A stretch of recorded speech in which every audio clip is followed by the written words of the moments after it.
The question is which of the following is the consumer responsibility. तो इन सारे options में से कौन सा कंज्यूमर की रिस्पॉन्सिबिलिटी है, राइट। सी, अगर हम बात करें कंज्यूमर प्रोटेक्शन एक्ट की, तो उस एक्ट में हमें कुछ राइट्स भी दिए गए हैं और साथ साथ कुछ रिस्पॉन्सिबिलिटीज़ भी दी गई हैं, ठीक है। हमेशा जो राइट्स एंड रिस्पॉन्सिबिलिटीज़ है वो एक साथ ही जाती हैं। अगर आपको कुछ अधिकार मिले हैं तो आपकी कुछ जिम्मेदारियां भी होंगी एज अ कंज्यूमर, राइट। तो यहाँ पे अगर हम बात करें ऑप्शन नंबर 1 की, that is consumer must be honest and aware. Means as a consumer जब भी आप किसी भी गुड्स एंड सर्विसेज को परचेज करने जा रहे हो तो you have to be sure कि आप जो भी डीलिंग कर रहे हो उस डीलिंग में आप ऑनेस्ट हो।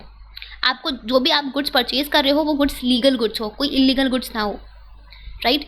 प्लस इसके अलावा आपको ये भी जितने भी आपके माल प्रैक्टिसेस या फिर अनफेयर ट्रेड प्रैक्टिसेस है इनको आपको डिस्करेज करना है, आपको इन्वॉल्व नहीं होना है, राइट। तो you have to be honest in your dealings.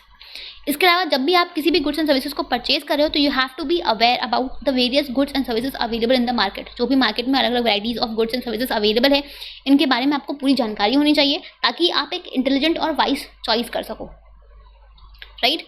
तो you have as a consumer you always have to be attentive and honest in your dealings, ठीक है। ये आपकी रिस्पॉन्सिबिलिटी है।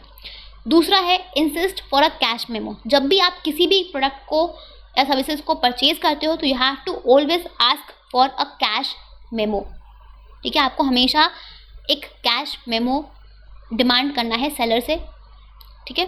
बिकॉज ये एक प्रूफ होता है कि आपने जब भी अगर आपको कल को आपको कोई इशू होती है, कोई ग्रीवेंसेस होती है, तो in that case it will act as a proof कि आपने इस पर्टिकुलर सेलर से ये प्रोडक्ट परचेज किया है, ठीक है। तो it will act as a proof. You will always have to insist for a cash memo. जब भी आप कोई भी प्रोडक्ट परचेज करो तो आपके पास उसकी कैश स्लिप हो, कैश मेमो हो, आपको ये चीज़ इंश्योर करनी है। ये आपकी जिम्मेदारी है एज अ कंज्यूमर कि आप उनसे मांगो। अगर वो नहीं भी दे रहे तो आप उनसे मांगो, ये आपकी जिम्मेदारी है, ठीक है। तीसरा है आपका consumer must use the product safely. जब भी आप किसी भी प्रोडक्ट एंड सर्विसेज को परचेज करते हो तो उसको कैसे यूज़ करना है, उसमें क्या रिस्क जुड़े हुए, इन सब के बारे में आपको पता होना चाहिए, ठीक है। You have to learn about the risk which is associated with that product and services. And जो भी आपके मैन्युफैक्चर के इंस्ट्रक्शंस है, अगर उस प्रोडक्ट के ऊपर इंस्ट्रक्शंस लिखे कि आपको इस प्रोडक्ट को ऐसे यूज़ करना है तो आपको इंस्ट्रक्शंस को फॉलो करना है, ठीक है, और उस प्रोडक्ट को सेफली यूज़ करना है। तो ये आपकी जिम्मेदारी है कि अगर आप कोई प्रोडक्ट परचेज कर रहे हो उस पर कुछ इंस्ट्रक्शंस है कि आपको इसको ऐसे यूज़ करना है, इस तरीके से यूज़ करना है, तो in that case you have to follow that instruction carefully and then only. तो ये भी आपकी जिम्मेदारी है कि आप किसी प्रोडक्ट को प्रॉपरली यूज़ करो। Clear? So all the above are your responsibilities as a consumer जो आपको निभानी है टू एक्सरसाइज योर राइट्स, ठीक है। तभी जाके आप अपने राइट्स को यूज़ कर पाओगे, ठीक है।